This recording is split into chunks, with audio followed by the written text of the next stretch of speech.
Bismillahirrahmanirrahim. Assalamualaikum warahmatullahi wabarakatuh. Alhamdulillah, wassalatu wassalamu ala sayyidina Rasulillah wa ala alihi wa sahbihi wa mawalah, wa la hawla wa la quwata illa billahil aliyyil azim. Amma ba'd, ma'asyiral muslimin rahimani wa iyyakumullah.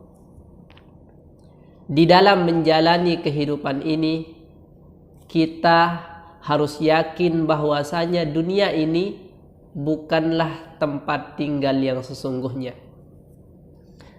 Karena dunia pada hakikatnya merupakan jembatan yang akan menghubungkan kita dari dunia menuju hari akhirat.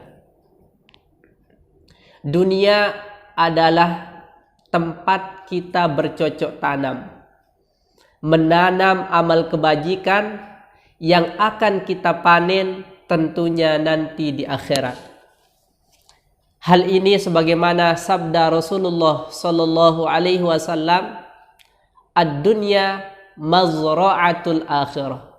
Dunia merupakan tempat bercocok tanam, merupakan sawah ladang, tempat menanam kebajikan, dan akhiratlah tempat kita memperoleh hasil yang sudah kita tanam selama hidup di dunia.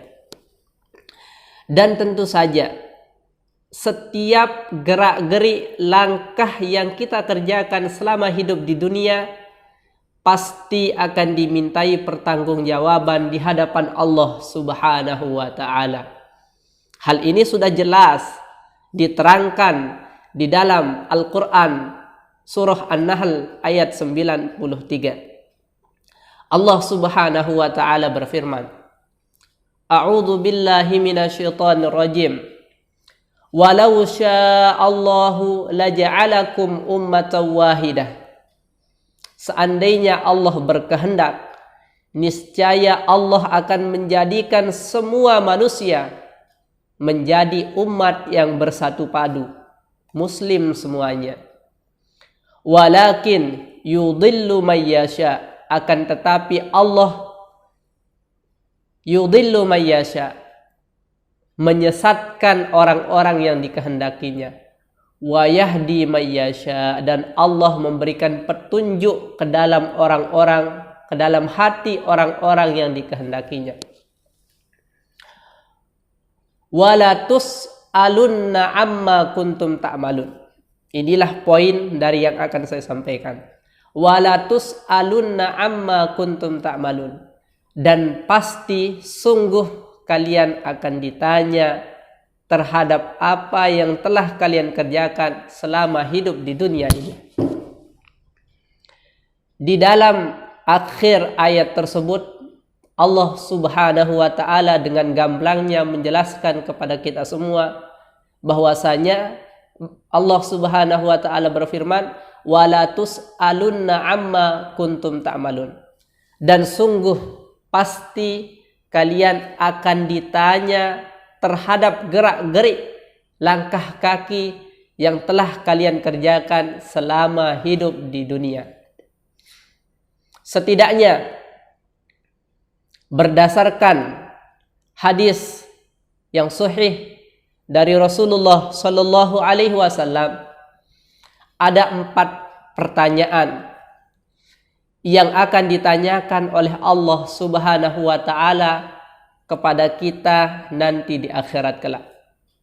Dan sekecil apapun perbuatan kita, pasti itu akan dimintai pertanggungjawaban oleh Allah Subhanahu wa taala.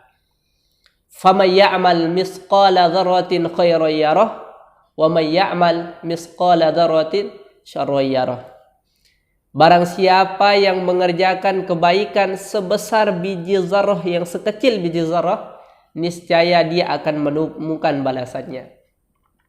Dan barang siapa yang mengerjakan keburukan sebesar atau sekecil biji zarrah, niscaya dia pun akan mendapatkan balasannya nanti di hadapan Allah Subhanahu wa taala. Wal a'yadu billah. Baik, saya akan melanjutkan yaitu ada 4 hal yang menjadi pertanyaan pokok yang akan ditanyakan oleh Allah Subhanahu wa taala kepada kita semua nanti di akhirat. Rasulullah sallallahu alaihi wasallam bersabda, "La tazulu qadama 'abdin yaumal qiyamah hatta yus'ala an arba'i khisalin." Tidak akan melangkah kaki seorang hamba pada hari kiamat, melainkan pasti dia akan ditanya tentang 4 hal. Yang pertama adalah an umurihi fima afnah. Yang akan ditanya adalah terkait dengan usia yang diberikan oleh Allah Subhanahu wa taala. Yang akan ditanyakan pertama kali adalah terkait dengan umur, anugerah usia yang telah dianugerahkan oleh Allah Subhanahu wa taala. Untuk apa kita habiskan umur yang telah diberikan oleh Allah Subhanahu wa taala? Apakah kita menghabiskannya untuk senantiasa taat, takwa, beribadah kepada Allah Subhanahu wa taala, ataukah malah sebaliknya, kita malah menggunakan umur tersebut untuk bermaksiat, menumpuk-numpuk dosa di hadapan Allah Subhanahu wa taala. Itulah sebabnya Rasulullah sallallahu alaihi wasallam senantiasa mengajarkan kepada kita sebuah doa yang sangat masyhur. Doa tersebut berbunyi, Allahumma ja'alna mimman tala umruhu wa hasuna amaluhu. Ya Allah, golongkanlah kami ke dalam golongan hamba-Mu yang dipanjangkan umurnya dan senantiasa melaksanakan ketaatan kepadamu. Wala taj'alna mimman tala umruhu wa sa'a amaluh. Dan janganlah golongkan kami ke dalam golongan hamba-Mu yang dipanjangkan umurnya, akan tetapi senantiasa berbuat keburukan dan kemaksiatan di hadapan-Mu ya Allah. Wal'iyadu billah. Pertanyaan kedua yang akan ditanyakan oleh Allah Subhanahu wa taala di akhirat kelak adalah wa'an syababihi fima ablah, yaitu terkait dengan masa muda kita. Fima ablah, untuk apa kita habiskan masa muda kita selama hidup di dunia? Padahal masa muda adalah usia yang sangat-sangat luar biasa. Masa muda adalah penentu daripada kehidupan kita untuk selanjutnya. Masa muda adalah cerminan dari masa depan yang akan kita raih di kemudian hari. Jikalau masa muda kita habiskan untuk beribadah kepada Allah Subhanahu wa taala, untuk menuntut ilmu pengetahuan, untuk bertaqarrub, mendekatkan diri kepada Allah Subhanahu wa taala, niscaya di usia kita yang semakin tua, kita akan semakin taat kepada Allah Subhanahu wa taala. Akan tetapi jikalau usia muda kita pergunakan untuk bermaksiat, untuk menumpuk-numpuk dosa, untuk berjudi, untuk minum minuman keras, untuk berzina dan lain sebagainya, niscaya di kehidupan kita ketika kita tua, itulah yang akan menjadi kebiasaan yang kita kerjakan selama hidup di dunia. Oleh karena itu, itulah sebabnya Rasulullah sallallahu alaihi wasallam bersabda, "Igtanim khamsan qabla khamsin." Manfaatkanlah 5 kesempatan sebelum datangnya 5 hambatan yang akan menghambat kalian untuk beribadah, beramal kepada Allah Subhanahu wa taala. Yaitu salah satunya adalah masa muda. Pergunakanlah masa muda sebelum datangnya masa tua kalian. Karena masa muda ini adalah usia yang sangat produktif untuk melaksanakan suatu kebajikan. Itulah sebabnya kenapa Allah Subhanahu wa taala mempertanyakan masa muda kita kelak di hari kiamat. Untuk apa kita habiskan masa muda yang telah diberikan oleh Allah Subhanahu wa taala terhadap kita semua. Ma'asyiral muslimin rahimani wa iyyakumullah. Pertanyaan yang ketiga yang akan ditanyakan oleh Allah Subhanahu wa taala kepada kita nanti di akhirat adalah an malihi, terkait dengan harta benda yang kita miliki. Min aina tasabah wa fima anfaqah. Dari mana harta tersebut kita memperolehnya dan kemana harta tersebut kita belanjakan. Di dalam pertanyaan yang ketiga ini Allah menanyakan tentang dua hal, yaitu yang pertama, dari mana harta tersebut kita peroleh dan kemana harta tersebut kita pergunakan atau kita belanjakan. Maka dua hal tersebut harus betul-betul kita perhatikan. Dari mana harta tersebut kita dapatkan. Jangan sampai kita mendapatkan harta tersebut dari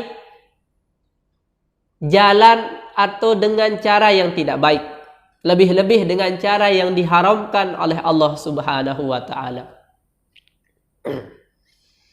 Karena di dalam hadis Rasulullah sallallahu alaihi wasallam beliau menjelaskan, "Ma nabata minal harami fannaru aula bih." Setiap tubuh atau jasad, bagian mana saja dari tubuh kita yang tumbuh dari makanan yang haram, fannaru aula bih, maka tempat kembalinya adalah ke dalam api neraka yang telah disiapkan oleh Allah Subhanahu wa taala. Kita memakan makanan dari jalan yang haram, dari berjudi, mencuri, merampok, membegal dan lain sebagainya. Kemudian makanan itu kita makan, masuk ke dalam tubuh kita. Kemudian makanan tersebut menjadi darah, menjadi segumpal daging dan menjadi anggota tubuh kita menjadi besar, menjadi lemak dan lain sebagainya. Maka tempat kembali yang akan disiapkan tubuh kita nantinya di akhirat kelak adalah tentunya akan dimasukkan ke dalam api nerakanya Allah Subhanahu wa taala. Wal iyadu billah. Wa ila aina anfaqah. Pertanyaan selanjutnya adalah kemana harta tersebut kita belanjakan? Apakah kita mempergunakannya untuk melaksanakan ibadah, mendekatkan diri kepada Allah, bertaqarrub kepada Allah dengan harta yang kita miliki, dengan cara menginfakkan harta tersebut di jalan Allah, memberikannya sebagian harta yang kita miliki kepada anak yatim, fakir miskin dan lain sebagainya. Lebih-lebih jikalau kita mau membangun tempat ibadah, sekolah, pondok pesantren dan lain sebagainya, yang dimana hal tersebut akan menjadi amal jariah bagi kita yang pahalanya akan terus mengalir sekalipun kita sudah berada di dalam kubur. Karena itu adalah salah satu amal jariah yang akan terus mengalir pahalanya kepada kita sekalipun kita sudah tidak ada di dunia ini. Subhanallah. Man bana masjidan lillahi ta'ala banallahu lahu baitan fil jannah. Barang siapa yang membangun masjid di jalan Allah Subhanahu wa taala semata-mata karena Allah Subhanahu wa taala, banallahu lahu baitan fil jannah. Niscaya Allah akan membangunkan baginya sebuah istana yang sangat megah. Allah akan membangunkan baginya sebuah istana yang sangat indah nanti di dalam surganya Allah Subhanahu wa taala. Subhanallah. Ma'asyiral muslimin rahimani wa iyyakumullah. Pertanyaan yang keempat dan tentu saja ini menjadi pertanyaan yang terakhir yang akan ditanyakan oleh Allah Subhanahu wa taala kepada kita sebagai hambanya. Wa an ilmihi madza amila fih, yaitu terkait dengan ilmu yang telah dititipkan oleh Allah Subhanahu wa taala terhadap kita semua. Madza amila fih, untuk apa kita pergunakan ilmu yang telah dititipkan atau diberikan oleh Allah Subhanahu wa taala. Apakah ilmu tersebut kita gunakan untuk beribadah, untuk mengamalkan ilmu yang kita ketahui dan mengajarkan ilmu tersebut kepada orang lain, ataukah kita menggunakan ilmu tersebut untuk menipu orang lain, untuk mengolok-olok orang lain, untuk berdebat, mencari kesalahan orang lain dan membenarkan diri kita. Wal'iyadzubillah. Karena para ulama di dalam nasihatnya mengatakan, al-ilmu bila amalin kasyajari bila tamarin. Ilmu yang tak diamalkan bagaikan pohon yang tidak berbuah, tidak ada manfaatnya sama sekali. Al-ilmu bila amalin kal jasadi bila ruhin. Ilmu tanpa diamalkan bagaikan tubuh tanpa ruh.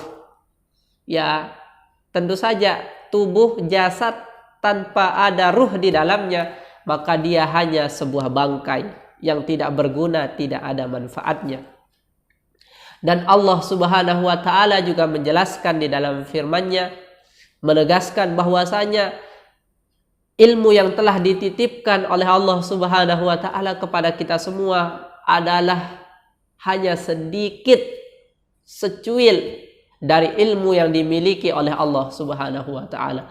Wa ma utitum minal ilmi illa qalila, dan tidaklah kalian diberikan ilmu oleh Allah Subhanahu wa taala, kalian dititipkan ilmu pengetahuan oleh Allah Subhanahu wa taala illa qalil, kecuali ilmu tersebut hanya sedikit dibandingkan dengan keluasan ilmu yang dimiliki oleh Allah Subhanahu wa taala.